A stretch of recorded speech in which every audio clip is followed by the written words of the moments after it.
Abogado nga ba si Claire Castro, mga kababayan? Dahil, etong si Atty. Topacio, mga kababayan, mukhang duda. Dahil nung tinanong siya, mga kababayan, na, Atty. Topacio, abogado ba itong si Claire Castro? Ang sagot niya, mga kababayan, ay, abogado kuno. Oh, parang may kuno, quote-unquote, mga kababayan. Sa makatuwid, pinagtawanan pa nga niya dahil ang mga pinagagawa daw nito si Claire Castro ay katawa-tawa. Panoorin niyo po, ha? Kung mapapansin mo, Oh. kung nakikinig ka sa mga press briefing ni Auntie Claire, napakagaling. Ni Napakagaling. Auntie Claire magsuri at mag-analisa ng mga ganyang bagay sa O iyo. mga sarcastic, mga kababayan, pagkasabi nito si Atty. Topacio. Na napakagaling, ni Claire Castro. Magaling pa sa magaling.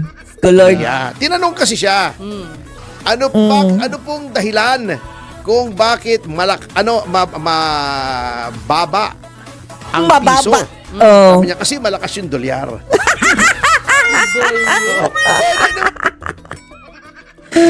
The peso is weak because the dollar is strong. Yan ba? Ay, nako. Ito kasi si Claire Castro, mga kababayan, no? Ang problema dito, mga kababayan, no? Lahat ng palusot, mga kababayan, sinasabi, kahit pa ang mga ito ay mga guni-guni. May pagtanggol lamang, mga kababayan, ang kanyang among si Bangag. Kung tatanungin mo yan si Claire Castro, napakaganda na natin, papunta na tayo sa paputi. Wala talagang kaproblema-problema ang bansang ito. Lahat ng mga mga kababayan, mga metrics na sa pag-unlad, mayroon na tayo. Kung sila ang tatanungin, mga kababayan, taliwas ito sa totoong pangyayari. Tapos kung mabukelya, kung mabuking, mga kababayan, nagpapalusot ang leche. Alam Dino, narinig ko eh. Anong dahilan kung bakit mahina ang piso? Sabi niya, kasi madalas, lahat naman ang sinasabi niya, joke eh. Nakakatawa eh. Joke eh, hindi eh. Joke! Yun ang mabigat eh. Mukhang mga payaso na, mga kababayan, no? Clown. Minsan nga, hindi na nakakatawa, mga kababayan, nakakainis na. Talagang nilagay dyan yung si Claire Castro, mga kababayan, para manginis. Para inisin ang mga Duterte supporter, mga kababayan, dahil wala siyang ibang bukang bibig atake sa mga Duterte. Pero that is a double-edged sword, mga kababayan. Habang nakatawa ang mga bangag, mga kababayan, dahil naiinis ang mga tao dito kay Claire Castro, binubuisit araw-araw, ibabalik din yan sa kanila. Dahil lalo lang maiinis kay bangag, mga kababayan, ang sangkatauhan. At habang papalapit ng papalapit ang kanilang expiry date, mga kababayan, sa 2028 ang kanilang termino, at ganun pa rin kainit ang ulo ng mga tao dito sa mga gunggong na ito, magsasampay na naman nito ng kaso si Claire Castro, mga kababayan, na atay lang ang walang latay. That is hyperbole lang, ha. Hindi lang siya, kundi pati na rin ang amo niyang si Bangag, mga kababayan. Hyperbole, atay lang ang walang latay sa pamamagitan ng hustisya. Mabubulat-lat lahat yung mga kabalastugan pinaggagawa nyo, Claire Castro. At idadaan natin sa legal ito, mga kababayan. Pagkatapos, anong tugon ng palasyo sa Anong tugon? Pagtaas ng bilihin? Pinaaresto si Bong Revilla. Diversionary lang yan si Bong Revilla. Pero kahit pa, wala tayong amor dyan kay Bong Revilla dahil bagoong Pilipinas yan, mga kababayan Oo. Hindi. Kung makaa naman si Jovi.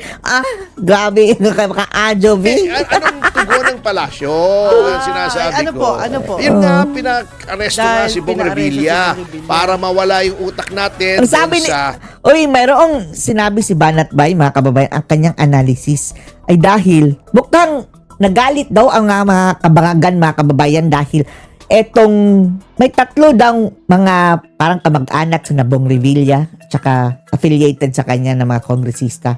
Hindi daw bumoto sa impeachment ni VP Sara. Kaya pinag-initan daw si Bong Revilla. Gayon pa man, bagoong Pilipinas yan, mga kababayan Bahala siya sa buhay niya. Alam na nila kung paano ipagtanggol ang kanilang sarili, mga kababayan. Wala tayong pakialam nila dyan. Blue Ribbon Committee, kita niyo yung timing.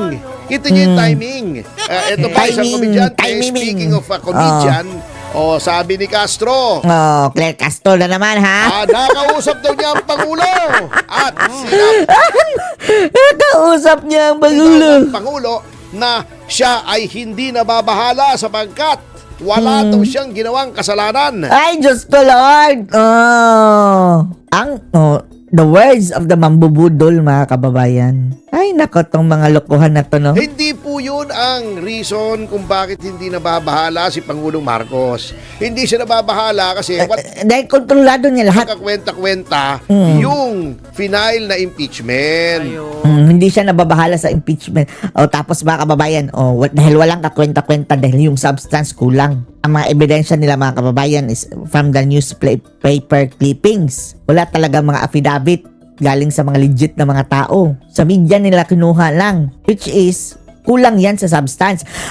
Kapag ma-dismiss yan, mga kababayan, magyayabang na naman si Claire Castro. Napatunayan na walang kasalanan ng ating Pangulo dahil hindi umusad ang impeachment. Ay, At kaya nako. walang kakwenta-kwenta yun kasi impeach me yun eh. Impeach me. Impeach me. Kunwari. Impeach mo ko para wala nang ibang makapag-file ng impeachment. Kayo naman. Alam nyo, kumana na rin kayo na Kumana. obvious naman. Iniinsulto nyo ang talino ng sambayanang Filipino. Tingin nyo, hindi namin mahahalata yun na ang nag-file niyan, abogado ng asawa mo. Kau naman, Ni Lisa Araneta. Pero hindi do yun natuloy, mga kababayan. Gayon pa man, affiliated pa rin siya kay Lisa. Hindi nila mga kababayan, ma-deny na mayroon siyang affiliation kay Lisa Araneta. Oo. Ayusin nyo naman kasi. Siguro yung mga, alam nyo, kung may budget man yan, Budget. binubuko lang kayo sa budget. Kasi kung ano-ano lang kapuitan ang ginagawa parang kontratista sa bahay yan parang yung flood control. Opo. Bibigyan mo ng billion-billion ang produkto substandard. Ganon din yung nangyari dyan sa impeachment na yan Substandard ang impeachment. Kung malaki yung budget, Counted. substandard yung pagkagawa. So yung impeachment na yan, parang flood control na rin yan. Ang tawag naman dyan, Substandard. impeachment control. Substandard pa, mga kababayan, ang impeachment control. Para lang may masampang impeachment para mabakunahan siya for 1 year, immune ang ngagva. Oh my God. Pinaglululukon nyo kami. Alam mo, Mr. President, there will be a time There will be a time for na everything. lahat yan babalik sa'yo. Maniwala ka. Parang si Claire Castro, natatawa ako rin sa taong to. Galit na galit siya nung dinimanda siya. Ni Congressman Leviste. Okay. Siya nga kung makapanlait di ba? Pagkatapos, duwag na duwag naman. Di ba sinabihan niyang Chucky, mga kababayan, si VP Sara? Ang lalait yun, mga kababayan, di ba? Si Trixie Cruz Angeles, naglagay lang ng post na eto figure of speech. Figure of speech. Obvious naman na figure of speech na sinabi na pag nilaglag siya ng presidente, yung isang parte ng katawan lang niya Walang sa may latay. spine ang walang latay. Mm. Sabi threat daw yun, pagbabanta daw yun. Sa Figure of planeta speech nga ba, pagbabanta yun? Figure of speech Kasungahan lang, mga kababayan. yun Di ba abogada siya? Dapat daw, sabi niya. Daw. Abogada daw. Bakit? Bakit nasabi niya, mga kababayan, na daw? Hindi ba? Di umano. Baka sa papel lang, mga kababayan. Pero sa sa aktual, ay nako. Parang ang unbecoming, mga kababayan, no? Yung sinabihan ng Chucky si Sarah. Pero attorney, dapat siguro mag-invite din tayo ng mga bagong graduate ng bar. Medyo nakakatakot na tong sitwasyon natin. Yung mismong kapatid ni Pangulong Marcos hindi na naniniwala na sincere and in good faith yung impeachment na final ni Attorney De Jesus. Di ba? Sabi nga niya. Sabi ni Amy. Sinabi ni Senator Amy Marcos. Eto, Tagalogin mo. Tagalogin. Eto, sabi niya, and I quote, "We know the background of those who filed." Background. Natong yung sina De Jesus, mga kababayan. Alam namin ang kanilang Yung Background. Background na, wala na ibang ano niyan eh. Yung lupa sa likod. Background eh. Backsoil yan eh. Ano nga ba ang Tagalog ng background? nila kung ano yung mga dating karanasan. Yung Pagkatao. yun. Pagkatao. Kung unggoy. Sabi niya, Yes. the dramatic move is obvious. Dramatic. Anong dramatic? Ang inyong mga drama ay sobra ng alam na. Drama. Ang Tagalog sa drama. Halata. We have watched this film before. Napanood na namin yan dati sa pelikula. Napanood na namin itong pelikula. Ganto. Eto, Tagalog na ito. Bumenta na yan sa takilya, sabi ni... Lumaos na nga. Hindi na nga bumenta mga kababayan, lumaos na. Sikat pala. Oo, yan ang sinasabi Ay. ni Senator Marcos.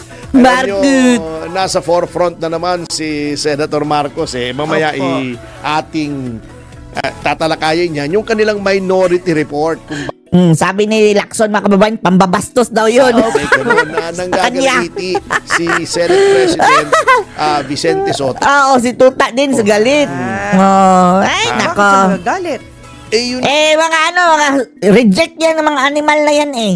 Mga papansin. Kapag nawawala sa kanila ang spotlight mga kababayan, galit-galitan niyang mga ungas na yan. nga unofficial daw pero mamaya tatalakayin natin yan kasi nakakatawa yan eh.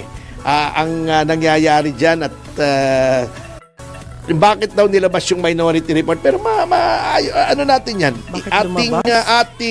bakit daw naglabas si Senators Marcoleta and Marcos yan. Yun na. Ay pero bago tayo magpatuloy batiin natin Sige po. Batiin congratulations natin ang pagmumukha ni Claire Castro. kay Police General Nicolas Torre dito.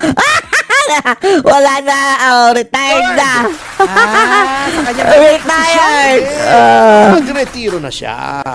Ay, Oo, naka-appoint lang. Retired. sa pulis. Sa police. Oo. Optional retirement. Kasi dapat yan, ilang years of service? 20 years yata eh. Opo. Parang ganon. O 30 years ba? Inaccelerated siya. Oo. Pwede ka Accelerated sa naman pagretiro. mas maaga roon na mag-retire. Okay lang naman yun. Ayun Oo. pala eh. Kaya, kasi dapat Tanggal na ang 4-star sa kanya. talagang 4-star general. Mag-celebrate ka muna ng 2 years, Torre, sa iyong retirement. Tapos, you will spend the rest of your life in Sa jail. police service. So, yung nagkakaroon kasi ng anomalous situation na ngayon na si General Nartates Castilla de Nartates ay 3-star rank lang siya pero PNP chief siya. Yung Kailangan, persahan, alisin na si Diwata. 4-star rank na si Torre nga ay hindi siyang PNP chief, parang floating siya. Opo. So ngayon na nag-retire na siya, nalibre na kumbaga, yung pagka-force, yung ranggong 4-star, ilalapat na yan kay General Nartates para mawala na yung anomalya na hindi 4-star general yung hepe Unfair, no? ng pulisya. Hindi siya bigyan ng 4-star. Siya, PNP chief. Tapos yung mga kababay, sinibak, 4-star pa rin. Di ba nasa MMDA naman ngayon Ay, siya. si General Torre, Mag-traffic ka dyan. Siya ay inappoint. Diwata. Di ba? Nako.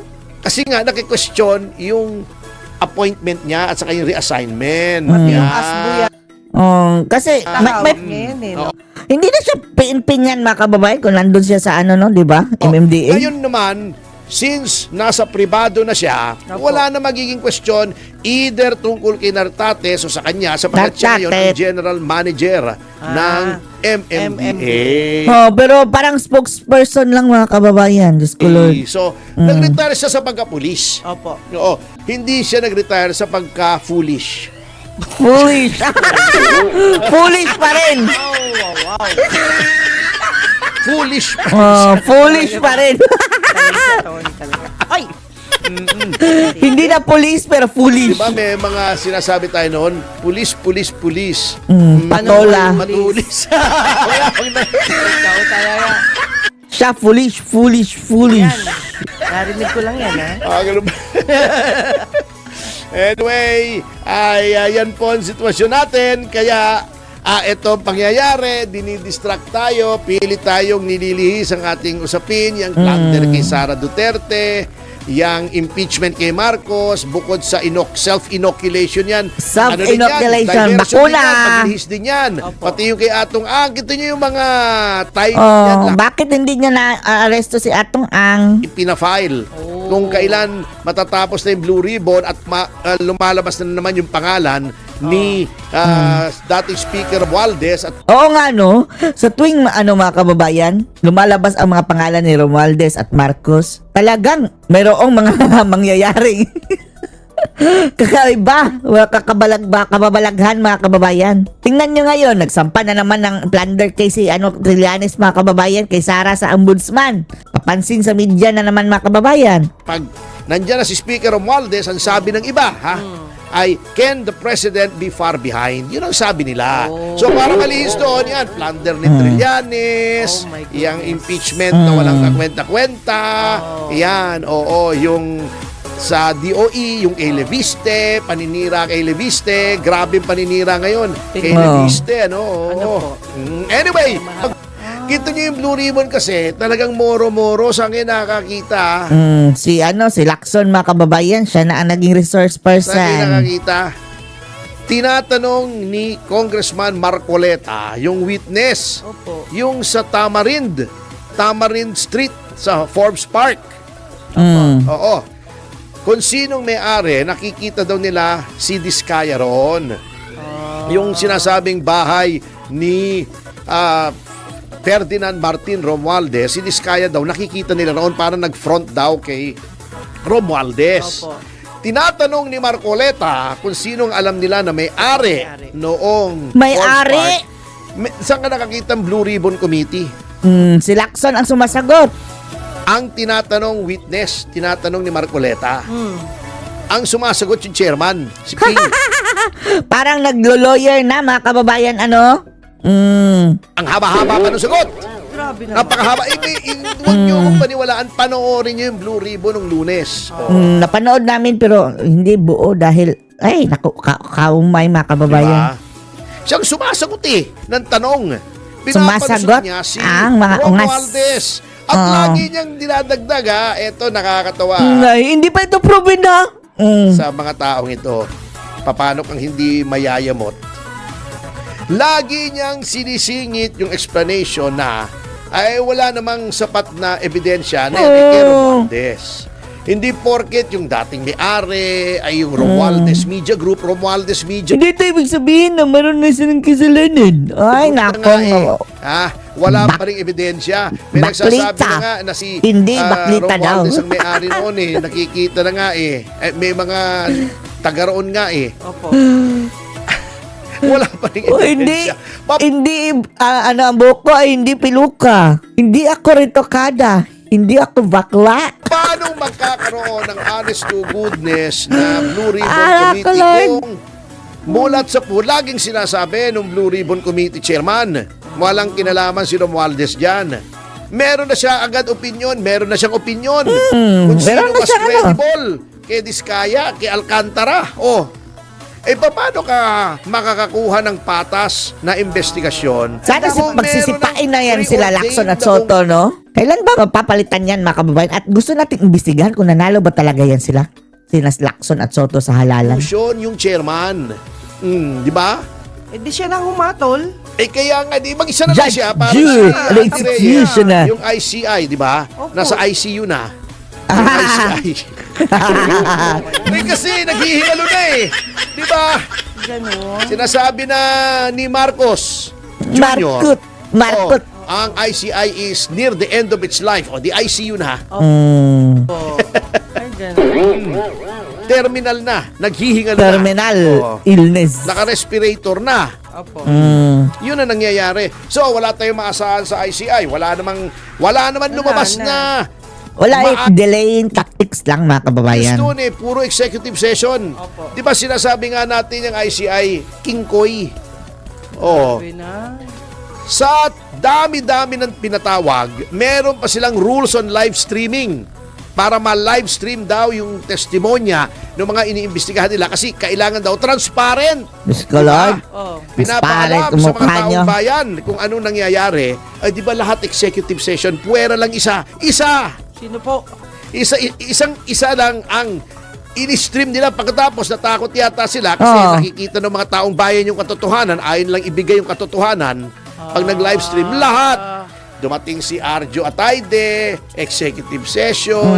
Dumating si Sandro Marcos, Executive session. session. Wala eh. Oh. Oh, kaya wala nang nag-iintindi sa ICI, men. Hindi ka pa bang mga balita tungkol sa ICI? Wala. Kasi wala nang kabuluhan eh. Ano yung sir? Sila lang ang nag-usap? Sila lang ang mga ungasan. Oh. Wala talaga. Wala na. Executive session, di ba nung una, high hopes tayo eh. Opo. Wow, ICI. Kasi natuwa pa nga kami. Opo. Di ba? Sabi pa nga, okay.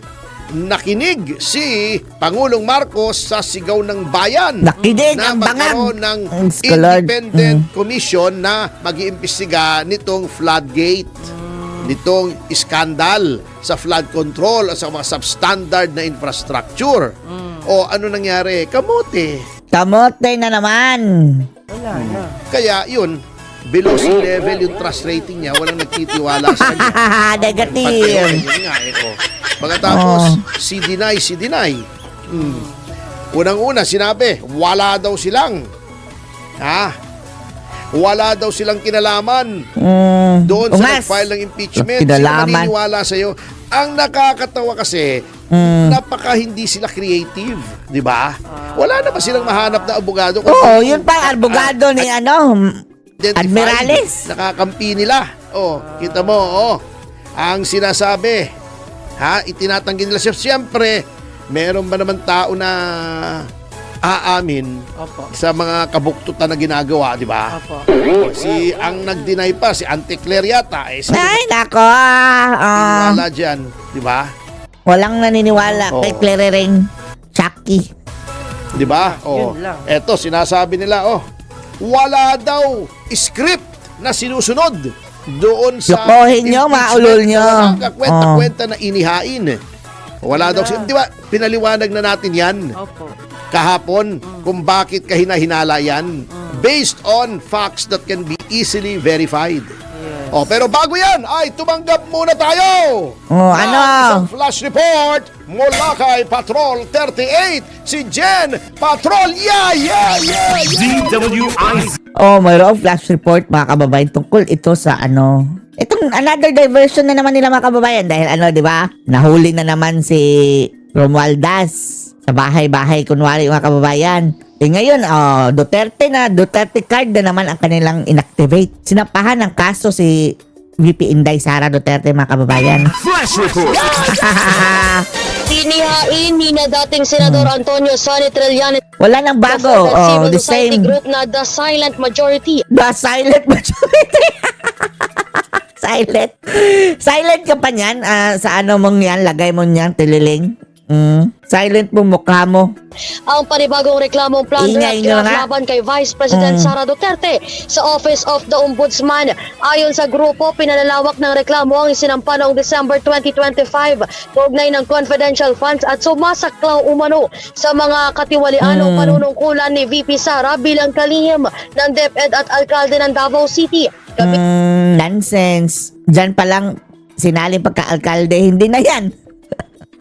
Ilang sa mga aligasyon ng sinasabing plunder at malversation ng 650 million pesos na confidential funds ng Office of the Vice Diyos ko, President Lord. at DepEd, 2.7 billion pesos. Ang problema, wala naman yung mga silbi mga kababayan. Ang problema, itong media, kinakagat pa rin nila. Paulit-ulit na kasinungalingan mga kababayan, kinakagat pa rin ng media. Kaya namimihasa mga kababayan. The confidential funds ng Davao City, graft at malversation sa 8 billion pesos na overpriced laptops sa DepEd, mayigit 12 billion pesos na COA disallowances, 7 billion pesos na unliquidated cash advances, kakulangan sa pagpapatayo ng mga silid-aralan, Kakulangan, Si Bangag, 22 lang. Diyos ko, Lord. Si VP Sara ba nagpapatayo? Hindi naman. Under yan sa DPWH, under yan ni Marcos. Tapos ngayon, 22 lang na classroom. Oh, paano nyo justify yan? Hindi idineklarang mahigit 2 billion pesos na ari-arian sa SALN at sinasabing panunuhol at katiwalian. Ang reklamo ay kasunod Ay, nako, invento na naman mga kababayan. Ito si Trillanes, no? Sana, no? Hindi kasi mga kababayan, sina Sara Duterte, hindi nagsasampa ng kaso. Sana matuluyan ito masampahan ng libel dahil grabe ng paninirapuri, mga kababayan, ng demonyo. ng naunang mga sumbong laban sa Vice Presidente kaugnay ng paggamit ng confidential funds. Ako si di Machulder ito nawa, na mga nag-uulat sa impinang may todong lakas DWIZ, nagbabalita ng tama, naglilingkod ng Nagbabalita tama. ng tama. Oh, anong masasabi niyo dito mga kababayan? Post your comments below.